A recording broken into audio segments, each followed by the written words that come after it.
بسم الله الرحمن الرحيم. رب اشرح لي صدري ويسر لي امري واحلل عقدة من لساني يفقهوا قولي.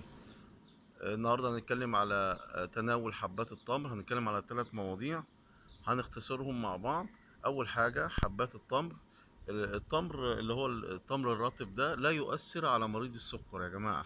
مش زي الناس معتقدة ان التمر ده بيؤثر على مريض السكر، بالعكس. التمر ده بيعمل على سلامة وقوة الجهاز العصبي، وبيعمل على سلامة المخ، الجهاز الهضمي. سبحان الله، يحتوي على الياف بتخفض الكوليسترول وتخفض الدهون الثلاثيه، يعني هي بتعمل على تخفيض الكوليسترول والدهون الثلاثيه. المنظمه الصحه العالميه بتقول ان حبه تمر واحده فيها 1.6 جرام من الالياف، من الياف ضروريه وهامه للجسم.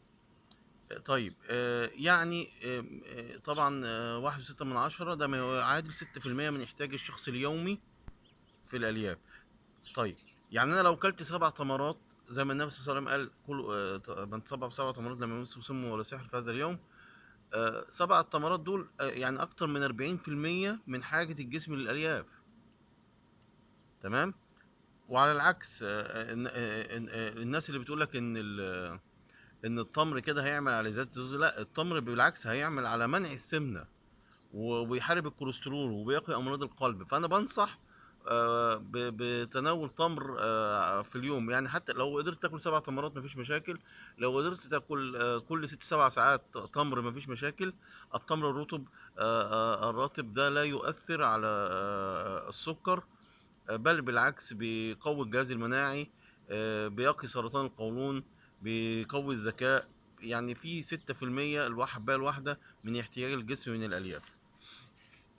بعد كده هتكلم على حاجة تانية. القرنفل يا جماعة، يعني لو انت مضغته او عملته استحلاب كده، بيعمل ايه معاك بقى؟ القرنفل، حبات قرنفل هتعملها استحلاب وتمصها لغاية ما تنتهي منها تماما. اول حاجة هينظف الجهاز، هينظف الصدر من السعال، من الكحة يعني.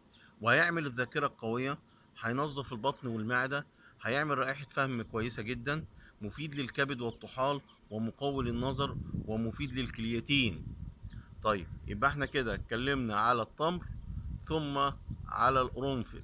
يبقى دي الموضوع التاني. الموضوع التالت بتاعنا النهارده اللي هو قلنا الكلية بقى.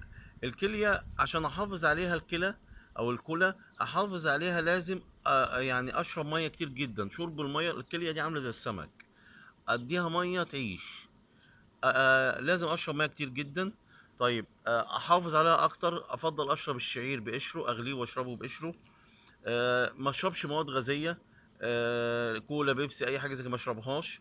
اي ماده غازيه مش كويسه. اكل بقدونس كتير.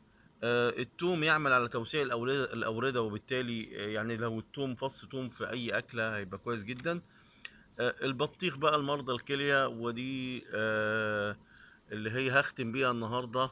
وهختم بمعلومه قويه جدا جدا: ان البطيخ يا جماعه علاج سريع لنزول الحصوات. طب ازاي؟ هتجيب قطعه بطيخه بقشرها، يعني البطيخه اللي هي الجزء الاحمر بالقشره الخضراء دي، وهضربهم في الخلاط كويس جدا بشويه ميه، يعني كانهم عصير. هضربهم في الخلاط بشويه ميه، يعني اقطع شريحه كده واضربها في الخلاط بشويه ميه.